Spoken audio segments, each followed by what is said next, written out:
for joining another Top Virtual Staffing Solutions virtual town hall.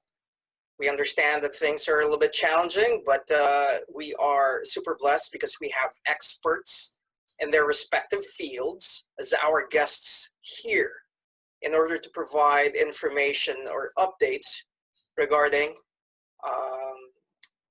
these realities of ours in relation to COVID-19.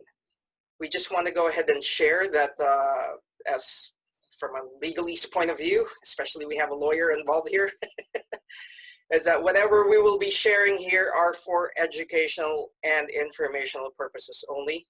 Feel free to reach out to your respective experts in that regard and ask them all these other specific questions. So that's done and over with. So again, we're super happy to have Attorney Niburg here. She is an immigration lawyer, and we're going to talk about anything and everything regarding immigration and COVID-19 realities. So again, welcome, Attorney Niburg.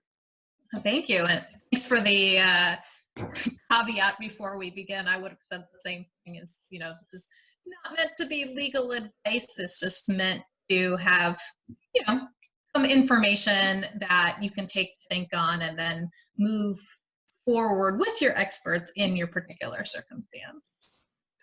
Yes, so on that note, we are recording this on the 28th of May, and I'm sure you can attest to it, things change rather quickly.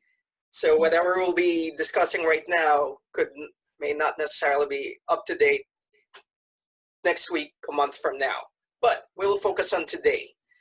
So on that note, anything that you want to begin with in relation to immigration and COVID-19? So I think that's exactly right what you just said, is that things have been changing in immigration law, I mean, for years really, but especially under this administration, they've seemed to leap forward at a very quick pace on how things do change. Everything from new forms to new case, court case decisions, everything like that. So that's one of the more difficult parts of, being involved in the immigration system right now, is that things change so very quickly, and that it can be very difficult to keep up with all those changes, especially if you're not living and breathing it every day. So that sounds fun. So, okay. It is, but it isn't, right? So the reason I'm an immigration attorney is I find this stuff to be fascinating. Exactly. Reading the new decision, reading the new forms, things like that. It's very interesting to see how the law and policies are evolving and changing. And I definitely can't say that I agree with a lot of the changes that are going on right now, but it's very exciting to see changes happen in real time, especially ones that very well might appear in history books someday. Okay. So let's see here. I'm glad that you're passionate about these changes. So obviously in terms of the official websites, that's where we need to go ahead and go. But what suggestions do you have in terms of filling out the forms or anything that we need to pay attention to? Number one is don't do it yourself. Because it changes so quickly, because things, it is such a complicated area of the law on a good day without these changes. Filling out forms yourself, you're asking for trouble down the line. I had somebody come in this weekend who had a very clear-cut case, but had been denied, and was denied for a very small reason. I don't blame her at all for it. She'd done it all herself. I don't blame her for, making this mistake, because she just had no way of knowing. And I looked at what she gave me, and I could, she didn't even know why she had been denied. I looked at it in 15 seconds, said, "You used an outdated form."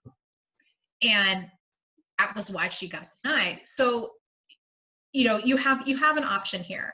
And I understand getting immigration experience, using a lawyer for anything is expensive. But if you use an attorney at the front end of things, even for, what's supposed to be a very straightforward kind of case, you're going to end up paying less than if the attorney has to go in on the backside and try and fix what went wrong. And it may not be fixable depending on what it is either, which is really heartbreaking in some of these cases. Depending on why you want to immigrate to the United States, it may be for a really compelling reason, and not have that option available to you anymore can be really heartbreaking. Yes, I mean, personally, as an immigrant myself, and having filled out all of these paperwork and all the good stuff, I'll try to phrase things as positive as I can. All the good stuff that's involved with it. It can be daunting, and that's why we have experts that we have to go ahead and work with. So, because like what you said, just filling out the wrong form, because that's the other thing. You paid on the front end, one. Number two, and they don't give it back to you. And they don't give it back to you. Number two, the logistics and the paperwork and the energy and time that you spend on it.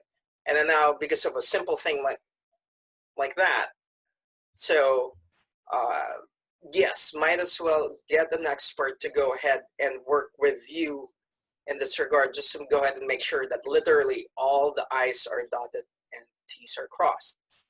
Well, and I liken it to how many of us do our taxes by ourselves.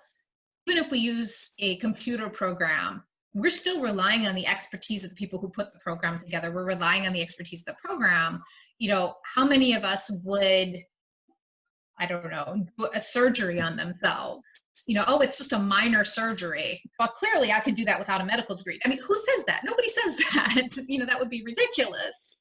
So it's really no different here. And, I work really hard with my clients to, A, make sure that it's, as reasonable of a price as I can make it to begin with, but B, recognizing that people don't have thousands of dollars laying around. And unfortunately, these things do cost that much. But working with clients to make sure that it's a reasonable payment plan and things like that, just to make things as easy as possible, because I do understand. But, also remember that I also have bills to pay, so, I do have a lot of people that come in and say, I can't pay anything. Can you help me? And frankly, I wish I could, but at the end of the day, that's not reasonable. Of course. I mean, first, I want to go back. I'm not sure what you mean by taxes. No, I'm just kidding. We may have to have a different conversation about that. Okay, so absolutely. That's why we have these respective experts. And that's why we are doing these virtual town hall sessions. Just go ahead and share what's out there in this regard. So now, what, aside from, obviously, we do what we can, because all of us doing these things, we want to be as involved as possible, as informed as possible. So yes, making sure you download the right forms, and then before you submit it, maybe double check if that's the right form still until they change it, and then again have somebody, an expert, to go ahead and double check everything that's out there.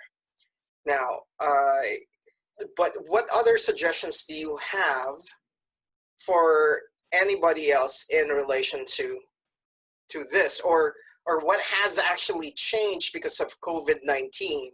I know there's some news out there regarding dreamers, especially for the ones who are medical doctors themselves and practicing here. Is there anything that you could share with these respective immigrant categories, if you may? Yeah, so the dreamers themselves, we're waiting on a Supreme Court decision about DACA in general, which, we keep saying, oh, next week.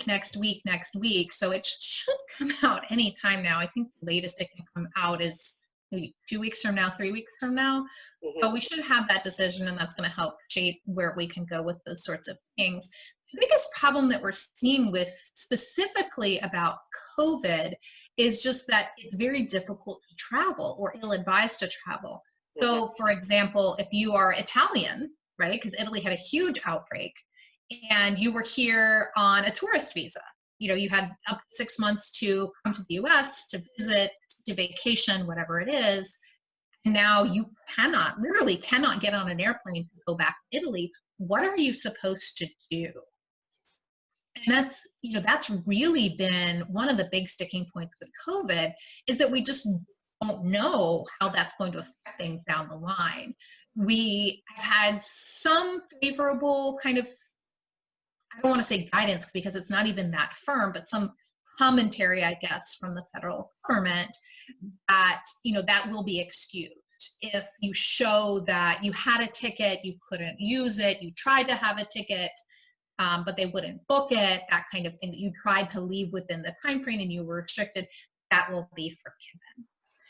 We don't know how long that's going to last. We don't know, if it's, and I'm not sure about the specific timeline to travel to Italy. Let's say it opens up, airfare next week, but you don't jump on the first plane. Is that going to affect you? We don't know, because we haven't had any of that sort of guidance. So a lot of people are unintentionally taking a risk right now, which is not anything you really ever want to say when you talk about something as important as immigration status. But that's where we are. Without clear guidance and clear direction from the administration, we're just trying to do the best that we can, trying to do what's reasonable, but it may end up being that we're going to have to argue about what is reasonable.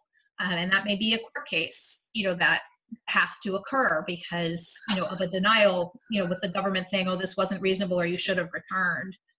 The other part of it is that there are a lot of immigrants who are really affected by the COVID virus itself, especially those who are in detention right now.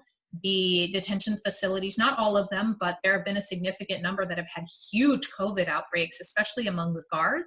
And there's no way to social distance when you're detained, when you're in basically prison. And, that's been a real issue. Also, with the closing of the borders through the Migrant Protection Program down in Mexico, people who are living in basic shanty towns, on the other side of the Mexican border waiting, that's just, you're waiting for an outbreak there as well. There's already major public health concerns down there.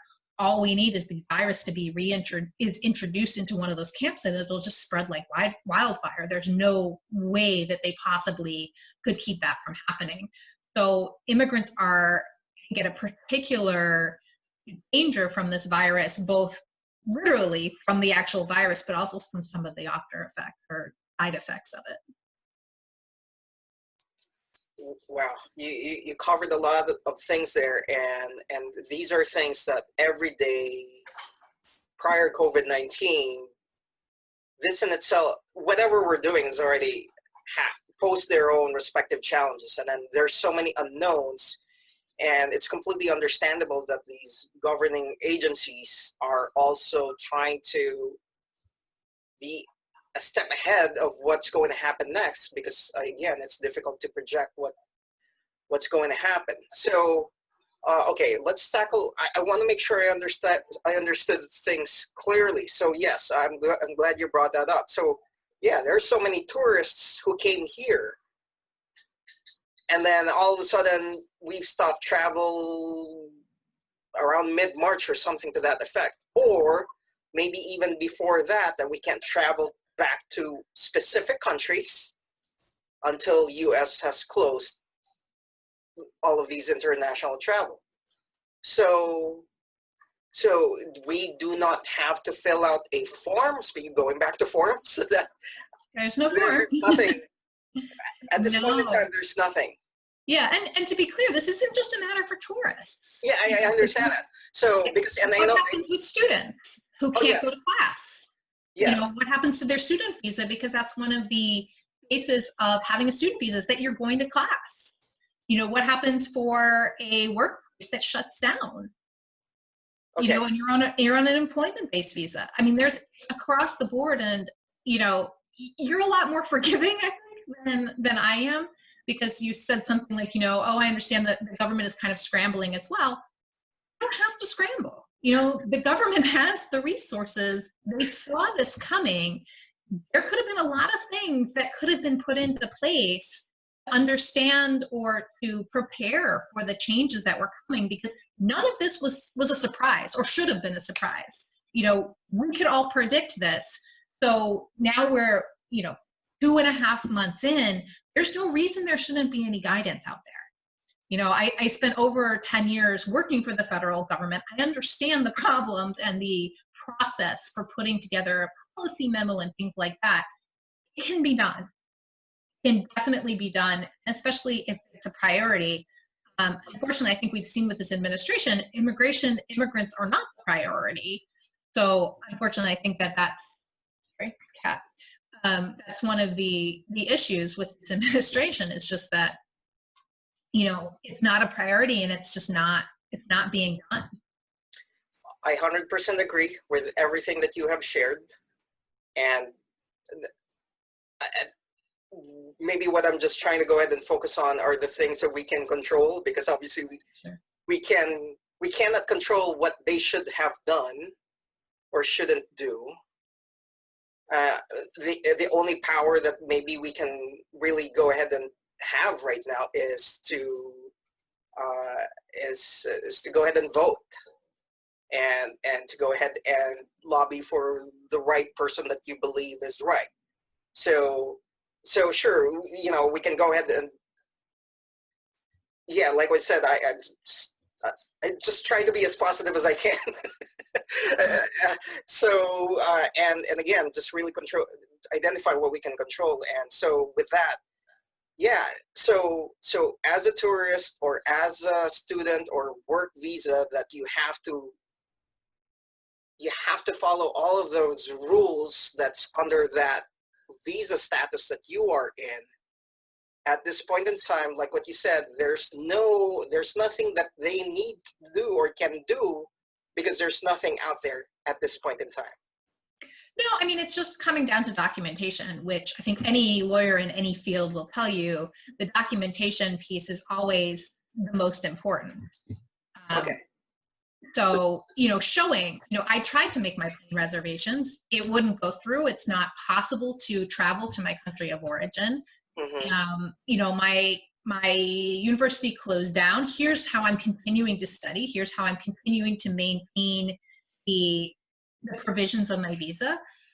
Same for employment. If they're laid off, I couldn't leave, number one.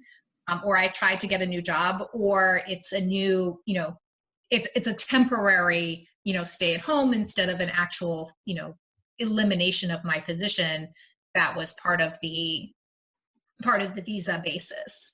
Mm-hmm. So things like that, looking at that, and looking at opportunities. I would love to see, obviously people who aren't citizens can't vote. Yes, but they can work on elections. Yes. They can help, at any level. They can do the research. They can lobby those officials. And we have a really, great organization in Maryland that does a lot of that lobbying called CASA. Mm-hmm. You don't have to be, limited to that. If there's a piece of it that you're particularly interested in, you should do that. And don't forget, it's not just a matter of lobbying Congress or lobbying the president. We have county government, we have city government, we have state government, and all of those things can play into things. The federal government may or may not be helping immigrants at this point. Probably not, more towards the may not be helping immigrants. But there are other things that can happen. Maybe the county can give stimulus money where it's not available from the federal. Maybe the state can support an industry. Things like that. There's different pots of money. There's different support systems out there. And you can't limit yourself to saying, oh, I'm going to go to my senator's office, or I'm going to go to my representative's office in Congress. That's not the end. That's one path. Mm-hmm. But, there's a wide discrepancy based on counties, based on states, what's available, what's being offered. So, especially here in Maryland, fortunately, our state legislature is very supportive of immigrants, and they've done a lot to help immigrants. So finding, maybe there's a piece that they missed that they don't know that they missed, bringing that up to them, that can be very important. Well, this is really amazing. And I'm really happy that you're here to discuss all of these things, because I'm just trying to put myself in, because right now, as a U.S. citizen, that I can go ahead and vote and all, coming from you know, I visited here as a tourist. I've come here as an immigrant. So just trying to rethink those realities. So I'm really glad that you have brought all of those things up. That yes, so even if you don't have the opportunity to vote, you can still influence things. And so, for example, with one of the virtual town hall sessions I attended, and one of the things that was shared with something that the late Congressman Cummings identified, that he said, if 10 people sign a petition, that's already a powerful thing. So obviously I'm getting it secondhand, but in short, yes, and especially right now that it seems like from the federal government, they allowed the governors to go ahead and take lead on what they think is right for their state. And then now down to our counties, to county executives. And I know there are certain county executives that's not necessarily agreeing with the governor or federal. And I'm not here to identify who's right or what's right. That's a little bit beyond my scope. But bottom line with what you said is that, yes, see what you can get as local as you can get all the way to the federal, and not just wait for these bigger situations to help out or give you answers. So thank you. So but I also think it's really important for your particular community because, you know, a lot of our elected officials, you know, understandably are part of a community. They're either part of a particular faith, or part of a particular ethnicity, and they just may not know, you know, especially for immigrants, what are the unique challenges that immigrants are facing. I can give you an example here in Howard County. Many immigrants who were food insecure were not going to the food bank because they require identification, and that could be problematic. So even though they were having problems putting food on the table for themselves and their families, they weren't going to that resource because they didn't feel like it was available to them. So, you know, I'm not faulting anybody who set up the parameters of the food bank for saying, oh, you should have thought of this. Because it's not their world, it's not their realm, and we can't all know everything. But having somebody step up and say, hey, there's a community of people who are in need, who aren't getting services because of this individual issue, I think can really be powerful and can really help. It may just spark an idea in that leader, in that legislator, say, oh, I hadn't even thought of that. What can we do to change that? You know, so for example, the school system does not require any sort of ID. You know, it doesn't require that you even prove that your child go to school here, you know, to come through and pick up a meal. And that's, you know, one of the reasons for that is understanding that not everybody is either able to or be comfortable with showing identification and receiving any sort of benefit. We've also had a really great community response here to provide food for, you know, those people who don't feel like they can go to the food bank for whatever reason.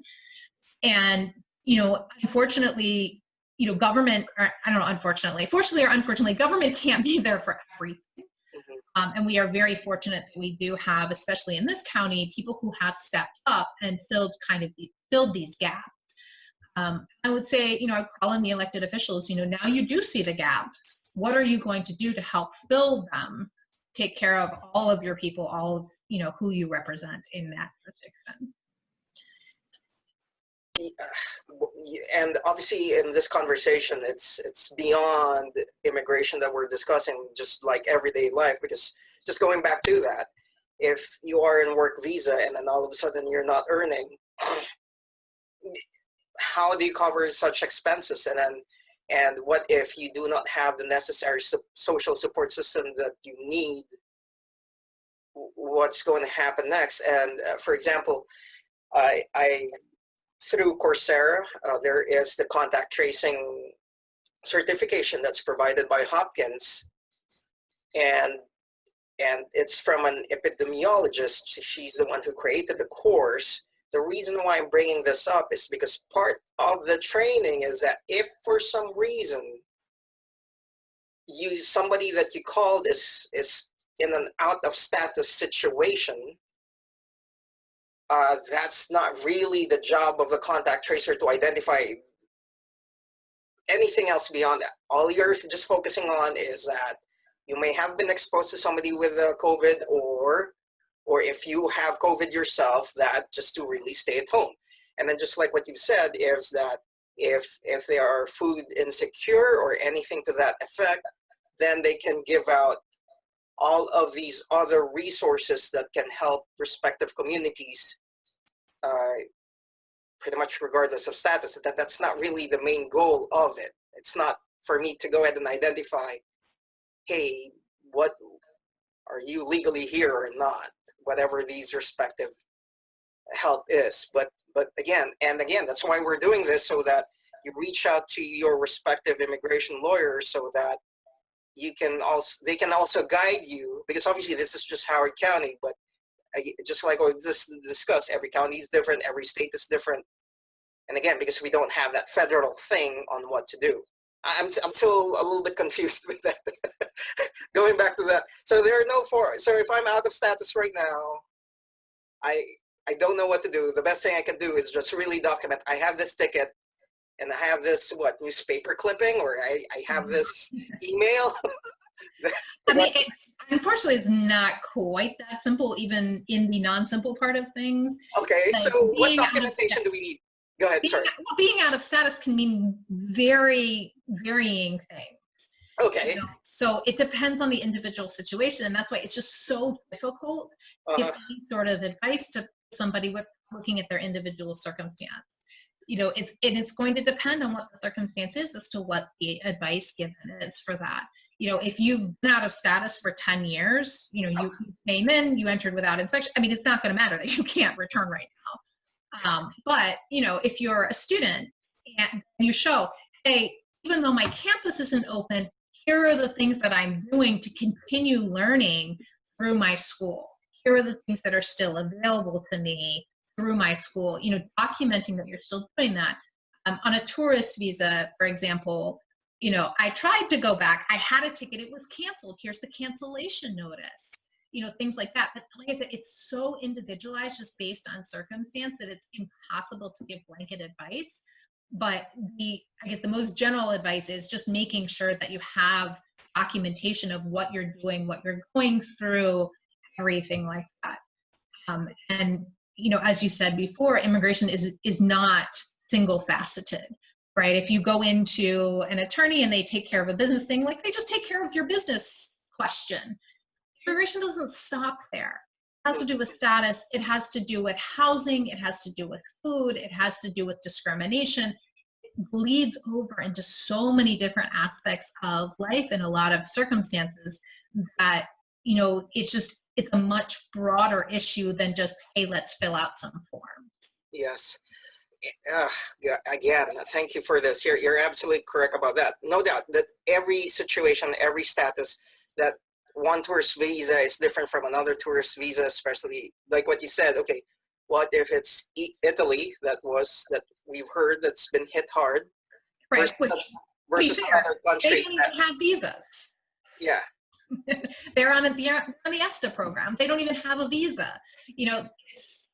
As opposed to other countries where you do have to get a tourist visa. Even if you're looking at a specific tourist, there's still varieties within that aspect. Yeah. Now okay. All right. So bottom line, it's highly individualized. You work with your immigration lawyer to go ahead and discuss such specifics. And yes, documentation is key to go ahead and identify everything that you need to do with that visa status, and that you can afford to do, again, given the COVID-19 world that we're in. Now, now here's another interesting thing. Let's say the country of your origin opens up, meaning, we can have people come back in, but you're not comfortable traveling. Absolutely. I don't know, being in a packed plane, in a packed airport, or I don't know how airports are packed right now. I don't think so. But if I'm going to, how is that then? How can I go ahead and say, hey, the reason I overextended is because I don't want to travel, because there's no vaccine at this point in time. There's no clear medication to go in and treat it. And then let's say if that person also has other underlying health factors, you know, whether it's age or I have asthma or you know, respiratory issue, what now? Yeah, and that's absolutely wonderful question that we've received no guidance on. I wish I had some sort of answer. I mean, think about it. Even so, let's say outside of the airport, you get on an airplane. You know, like you said, we're in Maryland, so we're talking about a minimum 6-hour flight. I don't know. Maybe you can get to Canada in 3 or 4 hours. Yeah. Fine. Well, it depends on where in Canada, but yeah. Right, you're not talking about a 15-minute flight, right? Like you're talking about some serious duration. So let's say, you know, because I know at least one airline said, oh, we're not even going to fill middle seats. So there will still be distance between you. That sounds great, except that when you think about it, the air in the plane is just being recirculated. So, okay, fine, we only have 2/3 of the amount of people, you know, breathing their germs or whatever into the air, but we're now rebreathing that air over and over and over again through a period of hours. So is it reasonable to expect somebody, even without any sort of pre-existing condition, you know, the perfectly healthy person, is that a risk that we are forcing them to take? It just, you know, it's something where, you know, oftentimes morals and legal, you know, advice diverge. And I think this is one of those times where, you know, legally speaking, if you came to me and you said, I'm on a tourist visa, it expired in April, for example, I couldn't travel back to my country of origin because it wasn't open to travel. Now they have just opened things up. I'm scared to travel, you know, because I'm scared to be in an airplane with 300 or 200 other people. I don't know how many people are in airplanes. It probably depends on what size, but, you know, hundreds of people. I'm afraid to be exposed, you know, and even, you know, I think we all have somebody in our lives that even if we are not at particular risk, we, you know, it's our aging parents, it's a friend, it's, you know, whatever else, you know, I'm afraid to be in contact and then potentially spread it. So my legal advice to them is I would suggest that you make those reservations and get on the plane, because we don't know, especially if you want to ever come back, right? If you aim for a one-off vacation and you don't care about ever visiting the United States at all, ever again, doesn't matter as much, right? But let's say, I don't know, you have a family member here, so you come and you visit periodically, you know, once every couple of years or whatever it is. And so you want to come back and you want to be able to visit that relative. My legal advice to you is you need to get on the plane. My moral advice to you is I don't know what you should do, because you're talking about a huge risk, you know, and you have to weigh the pros and cons of everything. I mean, if you decide to get on the plane, obviously use all the precautions you possibly can. You know, obviously don't come in contact with anybody that you can possibly avoid. Wear a mask, wear gloves, use them properly, right? That's the other issue, is using that protective equipment properly. And do, you know, if you decide to get on that plane, do the very best you can, and then self-isolate, you know, quarantine yourself for 14 days once you get back home, which is also something completely privileged for people to be able to do as well. I mean, your job doesn't allow you to take 14 days, you know, and work from home. You know, what are you supposed to do? Just not work? This is how we have outbreaks. So it's this huge moral question. And, you know, I always say you have to look for a religious official, go for the moral perspective. I can only really give you the legal aspect of things. It's a really hard choice to make right now. And okay, well, maybe here's the other question. Let's say whatever your visa status is, and we'll go back to that, has expired in April and you can't really go anywhere. And then let's say things open up on June 1st where you need to go back to, or where you can go back to. And then, like what you said, from a legal point of view, possibly the most appropriate thing from a legal perspective that you showed in good faith that you follow what we can follow is to go ahead and leave on June 1st. Now, would it matter now if it's June 1st, June 15? December 28th. Right. I Well, mean, if you're out of status already, will that time frame? Right. Unfortunately, we don't have any set guidance. It's not like you have to leave within 15 days or 20 days or 30 days. You know, we don't know what that's going to be. So basically what you're looking at is potentially an argument down the line, right? So you've returned back to your country. Now you want to come visit your family member. It's been a couple of years. You go to the embassy to get your tourist visa. What argument are you going to make, or are you going to have to make at that point to get your tourist visa? You know, what is that officer, that consular officer who's determining, you know, whether you get it, what are they going to see as reasonable? So will they see, you know, October is reasonable? Don't know. So my legal advice, because we do tend to be extremely conservative when we give legal advice, is you leave the absolute first day you possibly can, because that's going to be your strongest argument. You know, will you be able to prevail if you wait 4 months? I don't know. You know, it's going to be a tougher argument to make. Maybe it's worth it.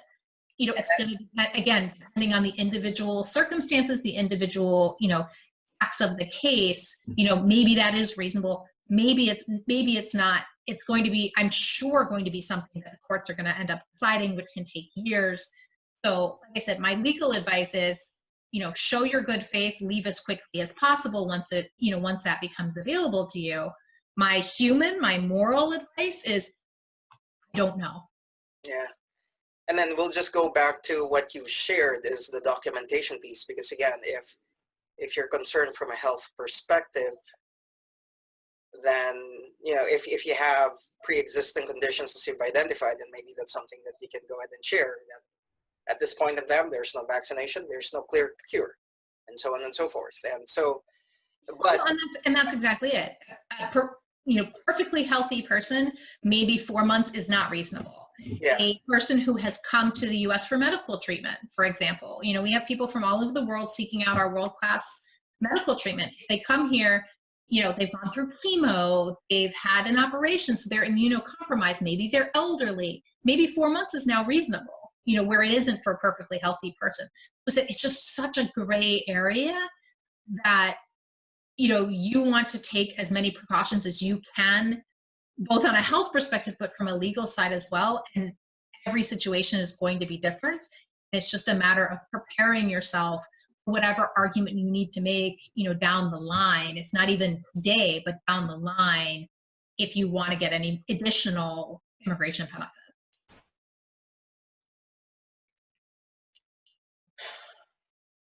So, I mean, I'm okay.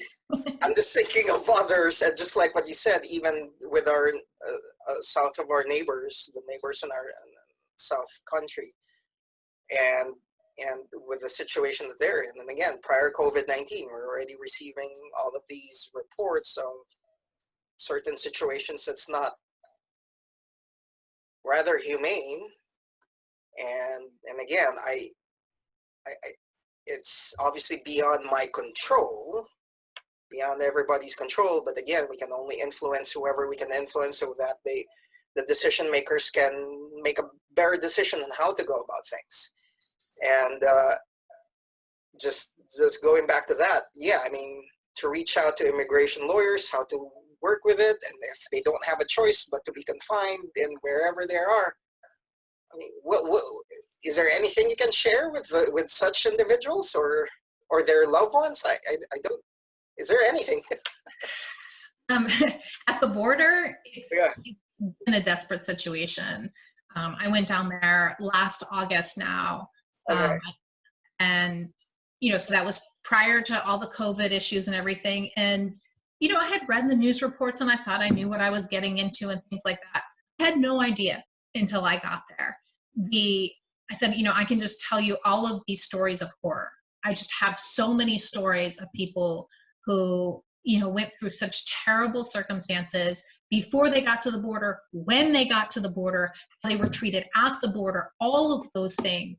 It's incredible to me as a higher life form, right? We're supposed to be the most evolved, mammals on the planet. That we would treat people this way. And it's only getting worse. They've closed the courts. So even the people who are down there who would have had a court date, which is difficult because there just aren't enough judges out there to hear all of the cases, they're not getting heard. So they're stuck. And they're even more stuck than they were before. So, I mean, the only thing you can say to them is, can you go somewhere else? And for a lot of them, the answer is, where else would I go? Okay.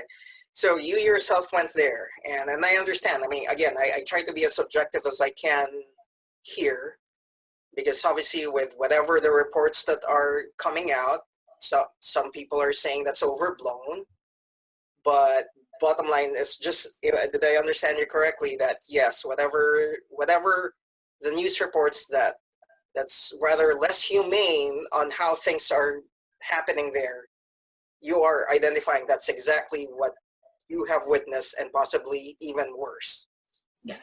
Okay. I don't think news reports can even adequately convey what you see in person. Wow. Because actually, when I was there was a Southern Poverty Law Center, I don't know what to call her, reporter, writer, who was there with us. And so she wrote about her experience. So a lot of the people I saw, she also saw and she wrote about. And, I read what she wrote, and I'm not saying she didn't capture their situation, because she did. It's so much different looking that person in the eye. It's so much different looking in the eyes of a 20-year-old woman holding a 2-year-old toddler, dusty, dirty. She walked through the doors and they said, we need to talk to her first. I know she's not in line, but she looks like she's been sleeping on the street with that toddler. So we need to figure out what's going on with her. Sure enough, she'd been sleeping on the streets with her partner, been attacked the night before. The little girl had, somebody had tried to rip the little girl from her mother's arms, take her away. I mean, you cannot capture that in, somebody else is telling in words on a page, the same way as when you look into her eyes and see what she's been through. Yeah, let me pause a little bit here. And again, that's the thing. You're just telling me, and I understand the challenge there, and just like what you've identified. I mean, again, just like myself as an immigrant myself, is that of course I had to go ahead and follow everything that I had to go ahead and follow. I understand that, and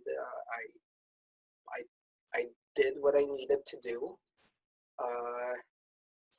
I understand there are many situations or many reasons why those things are happening, and again, it's a little bit beyond the control. So again, finding that balance of, from a legal perspective to a humane perspective, the morals, again, just like what we talked about, and finding that balance. And there, obviously, I mean, it's great if we have choices, but if we don't have choices, then obviously it's a little bit more challenging. Or even if we do have choices, but we don't have enough information of what's going to happen, because just going back to that situation, I'm a student, but I don't want to go back home, or I came here as a medical tourist. I don't want to travel right now. So again, wow. So, all right. Okay. Yeah, immigration is such a wide-ranging problem. You think you have this ball of yarn and you pick at it and the string just keeps coming out. And you think that the ball of yarn is only this big, and then all of a sudden it's exponentially. Because, and that's just the knot in the big ball. Yes. and that's the reality of it, again, even prior COVID-19, with everything that I went through, to be able to go ahead and be here and to be able to vote and everything else to earn those rights, is that it's quite a venture. But what else? How about if people not having resources and so on and so forth? So so I'm blessed enough that my family helped me out. So those type of things. But anyway. Okay, so documentation. And I think that's a really important point as well, is that different people come from different places and have different resources. You know, you said, you know, your family was able to help you. I also, you know, knowing you personally, you know, you are educated, right? You had an educational system that worked for you. You know, all of those things, and that it's a lot different than, you know, other people who maybe are illiterate. Maybe there isn't a good education system from where they came from. Maybe they and all of their family members live in abject poverty. You know, I have a client who it's a pro bono client that I took from a nonprofit. He is from a very large family. They are subsistence farmers. You know, he told me stories about, you know, well, yeah, you know, most of the time, you know, we had enough to eat, but sometimes we didn't, you know, and, you know, in those cases, like my dad would skip meals so that the children could eat. So, you know, it's not, you know, can I fault him from coming from that situation? And to be fair, this is a child.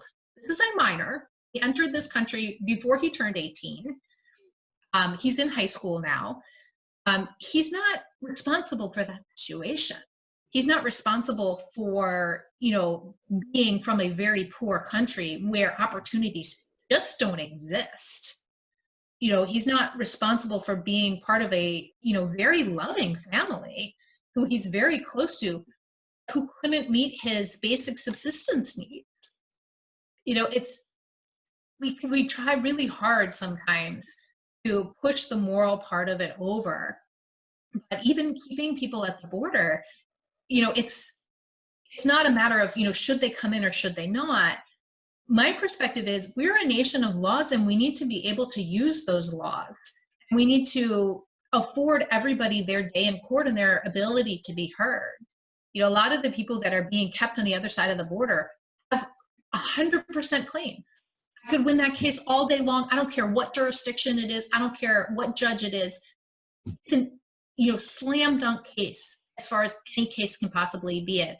They're just not even being given the opportunity to present their case.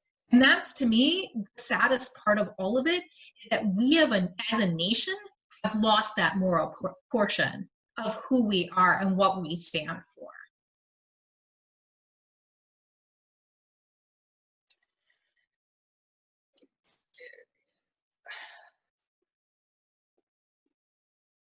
I mean, obviously you're a lawyer and you're the expert on this, but for individuals like me who doesn't have your education and training, but one of the things that I have learned,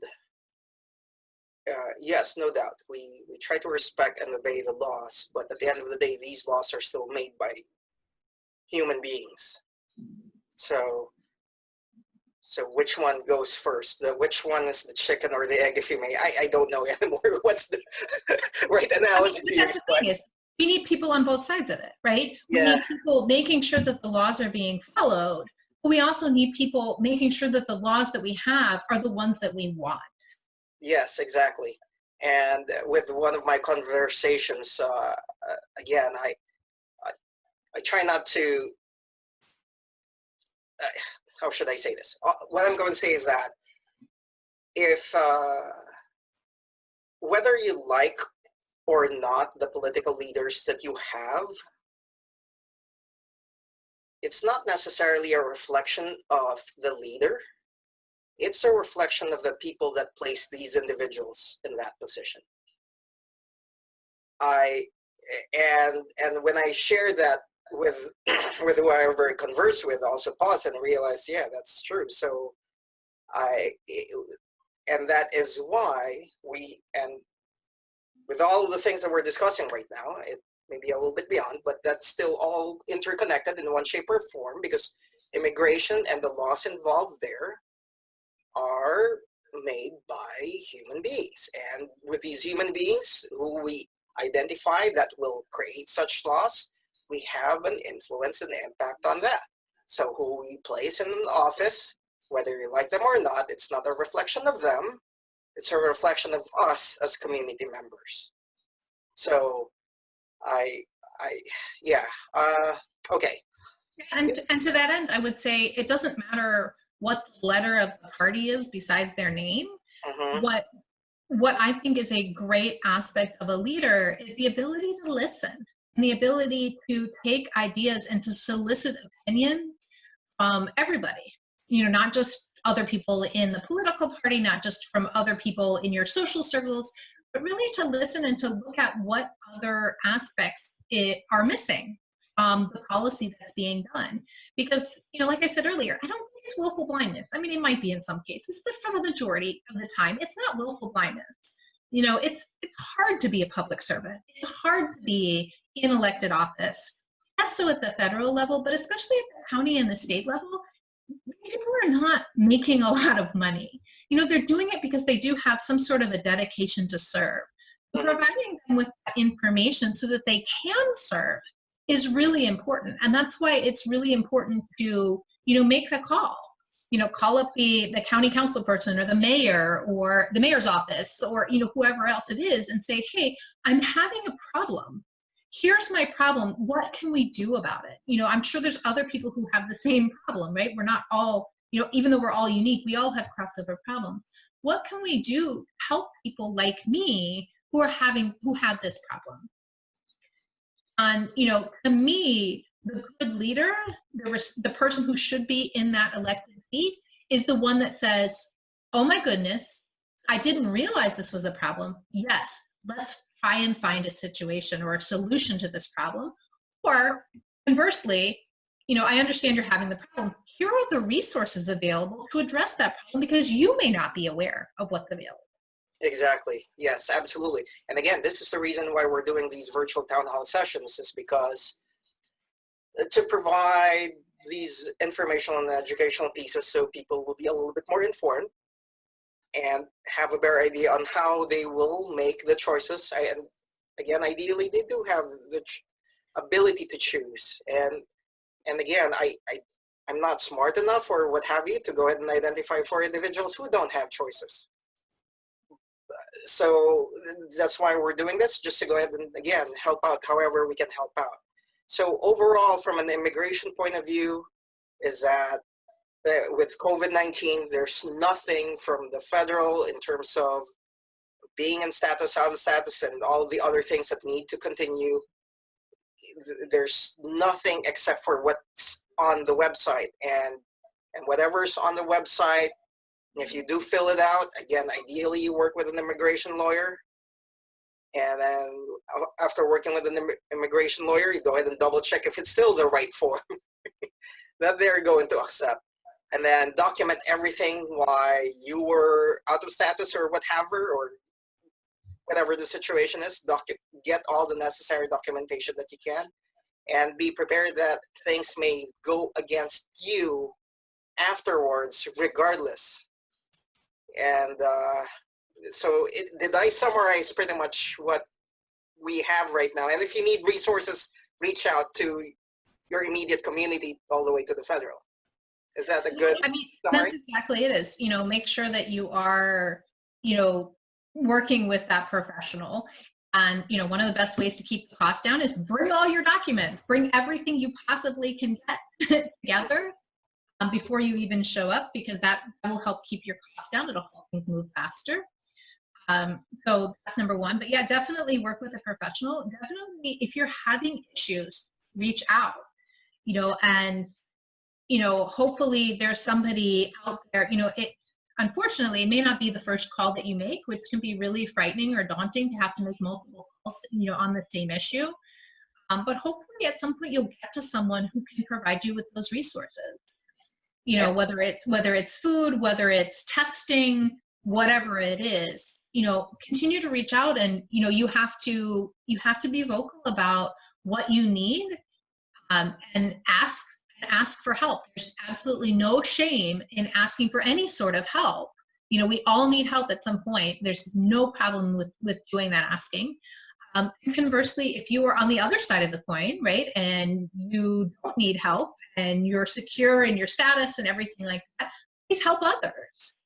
Please, do a food drive, You know, go volunteer at a food distribution site, you know, reach out to your neighbors, making sure, you know, you don't have to go out into a community organization.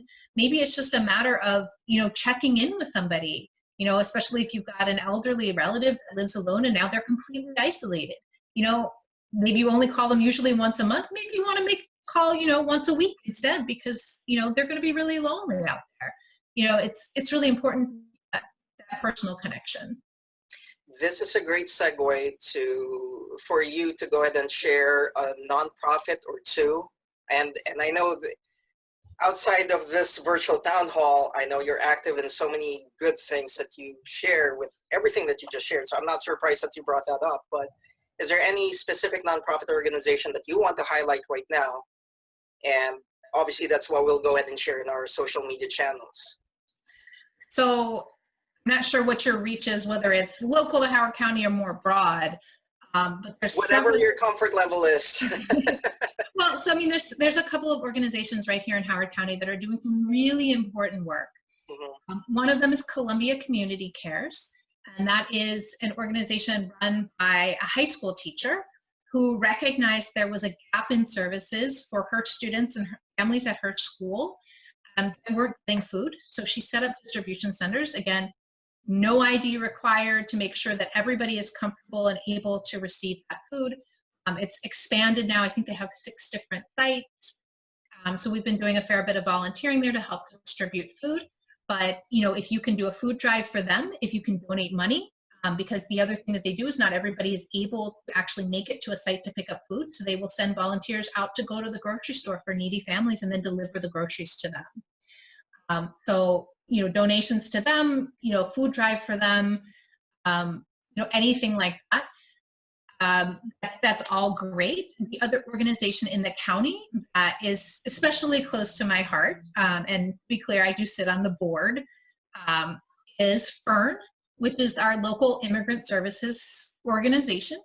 They don't just serve Howard County residents. They're people who come from, you know, all over to seek their services. But it's a very holistic approach. It's not just a legal services corporation.